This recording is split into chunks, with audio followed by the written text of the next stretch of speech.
Jay here for Stretford, Paddock. This is the Paper Talk. As you can see, I'm not outside Old Trafford. I'm in the studio, which can mean only one thing. It's live, so get involved. Give us a like, give us a share, give us a subscribe, but most importantly, give us a comment. Let us know what you think about all the latest Manchester United news, which I will be getting to. As you can see from the graphic, the thumbnail, we've got Rodgers tops of the list, I should say. It looks like Manchester United are looking at the Leicester boss as a potential successor to Ole Gunnar Solskjaer.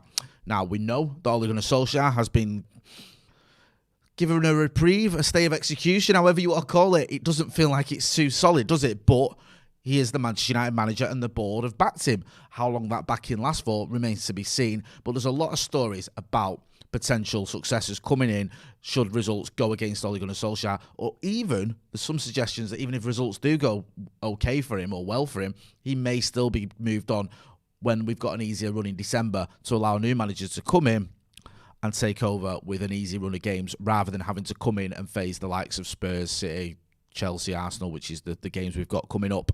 But we'll have to wait and see. I'll get to the Brendan Rodgers stuff in a minute. First of all, I want to talk about Wayne Rooney because Wayne Rooney's been in the papers this morning and yesterday as well. I think this was an interview he gave or a press conference where he was talking about Manchester United and the players and how they've let themselves down. So everyone's picked up on this. It's not like it's it's because it's quotes. It's Sky have got it. All the papers have got it. And Rooney says there is a big responsibility on those players. They are world-class players, international players, and a club like United need more. Those players need to be hurt. Need to feel when you lose games how much it hurts you.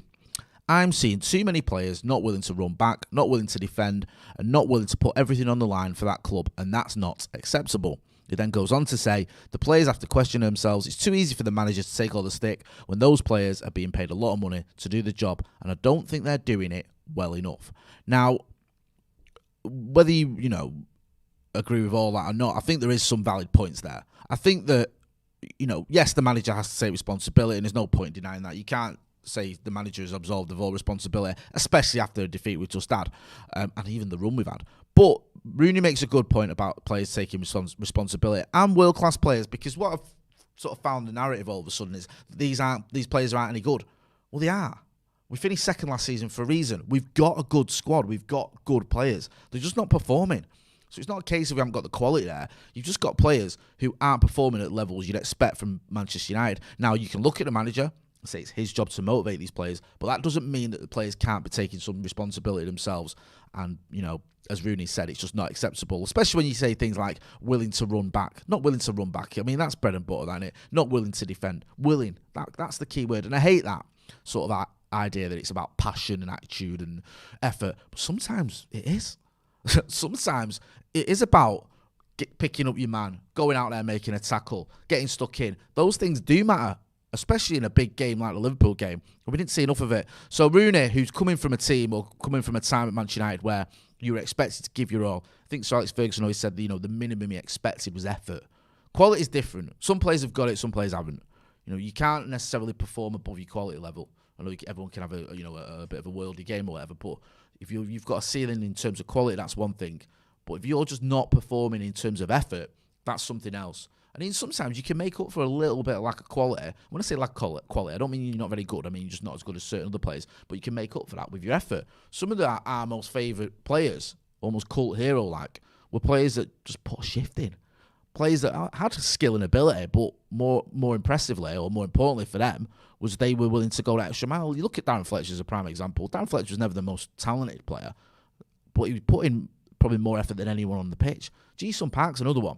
Ji-sung Park's, he had talent. I'm not saying these players didn't have any talent, but there was better players in terms of skill than them in the United squad. But the reason that they got picked a lot of the time, the reason we loved them, is because of the effort they put in.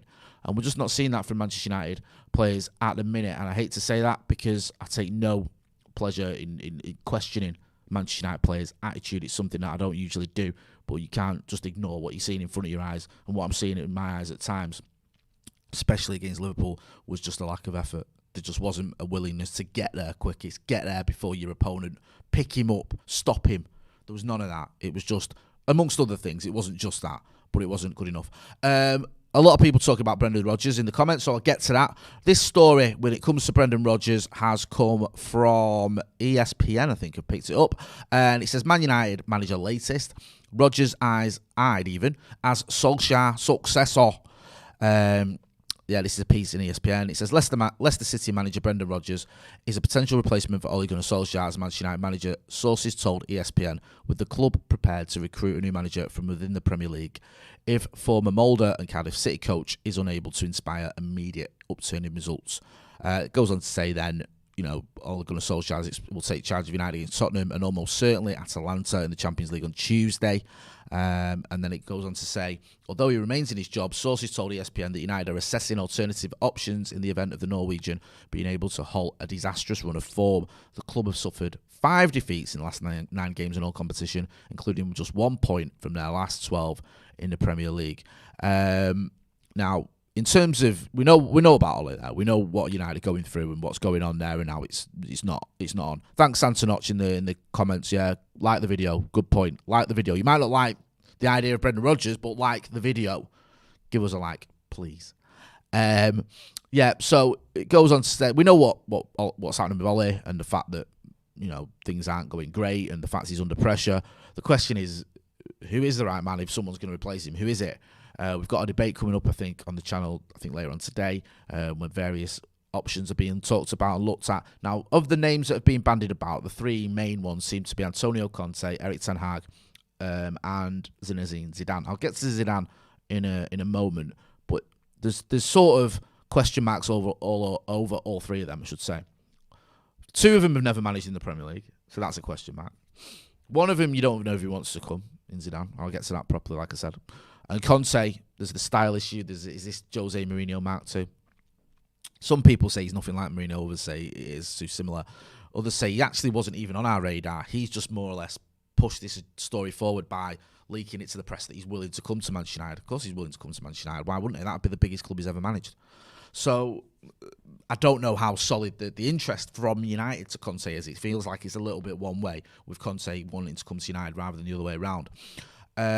And Ten Hag, yes, he's done very well at Ajax. I think he's probably, from what I gather from people that interact with me on social media, one of the favourites from some of the people I chat to. But I don't know a lot about him. I said this when we were on the Paddock podcast. Obviously done well at Ajax. Slightly unknown when you've done well in the Eredivisie and in the Champions League, got to the semis, I think. But you need to look at it and go, okay, does that qualify you to be good enough for the Premier League? Maybe it does. We don't know. Brendan Rodgers, we know what he can do. It goes on to say in the article here, Rodgers signed a long-term contract in December 29, committing him to Leicester until 2025, raising the prospect of a costly compensation bill should United attempt to negotiate his release from the Foxes. It goes on to say, the club have had a succession of foreign coaches and they might be looking at something else now. Now, listen, Brendan Rodgers has done quite well. He's won the FA Cup with Leicester. Obviously took Liverpool to second, and you could argue it was, you couldn't argue, it pretty much was. It was a Steven Gerrard slip away from winning them the title. But there is a little bit of a doubt for me. I mean, you may disagree about him just getting things over the line. Yes, Gerrard slipped, but he still didn't, you can blame it on Gerrard, but they still didn't win the title. Leicester have fallen off a bit of a cliff in the last 2 seasons in terms of their Premier League form. I know they won the FA Cup, but they've been looked at one point odds on for a top 3 finish. 2 seasons ago, and remember we played them on the final day and I think they ended up in 6th. So it's the thing of, can he keep a team going like this for the full season, and can he get us over the line in those big games and in the sort of the make or break Premier League clashes? Is he good enough? Has he got the tactical nous to go up against the Pep Guardiolas, the Jurgen Klopps, the Thomas Tuchel's? Can he get us challenging for Champions Leagues and Premier Leagues? Yes, he's won the FA Cup and he's won a lot of trophies in Scotland with Celtic. Is that enough? I'm not so sure. Brendan Rodgers wouldn't be my first choice. It wouldn't. He probably wouldn't even be in my top 5. Who knows? Perhaps the club are looking at it and going, he's a bit of a safer option. Knows the Premier League. Not very controversial, is he? Some managers have a bit of baggage with them. Would probably, you think, would be keen. I don't know. You think that if we're willing to pay the compensation package and move from Leicester to Manchester United is a massive step up. It has been done before. Get involved in the comments. There's a little quiz for you. Which manager went from Leicester to Manchester United? I know who it is. Well, I want to know if you know who it is. It was. I'll give you a clue. It was a while ago. That else, you know it. Right, so yeah, I mean, Brendan Rodgers, the big thing, the elephant in the room, may as well get it out of the way, is the fact he managed Liverpool, and he was sacked by Liverpool, wasn't he? So, are we going to have Liverpool rejects after we've just been beaten by Liverpool? It feels a bit too bob, doesn't it? It's like, okay, the Scousers batter us, and then we go and employ the manager that they sacked to bring in the manager that's just battered us. It does feel a little bit, I'm not sure if I'm into that one, to be honest with you. Listen, Rodgers is okay. I think for me, he's a bit of a decent manager, a 7 out of 10 manager, rather than someone who you think can really get you challenging at the very top. And if you are going to bring in someone with Premier League experience, then, and I'm not saying that's the answer, but Antonio Conte's got Premier League experience of winning the Premier League. I know he had, obviously better resources, but he won the Premier League at Chelsea. Klopp went to Liverpool and won the Premier League, so and Rodgers couldn't. So, for me, I'm not a massive fan. Yep, Santa Notch. And do you know what? I knew when I did that quiz, right, because Santa Notch was in the chat, I knew he'd get it. Yep, it was Franco Farrell. Chevy Medici says, Ten Hag all day long. Dragon the Uncharted says, Rooney the manager. Yep, Sejavine Kumar, forgive me if I butchered that one, says, gotta be Ten Hag. Tina Telefson Tatoka says, Rodgers will not win us the title. We won't win OT like the Champions League and Premier League. Oh, we won't win anything or anything?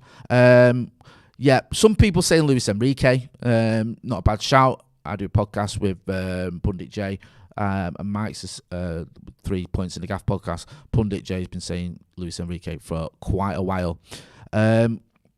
Yeah, let us know what you think about Brendan Rodgers. If not Brendan Rodgers, who? Yeah, a lot of people saying not Brendan Rodgers. Okay, fair enough. Who would you have then?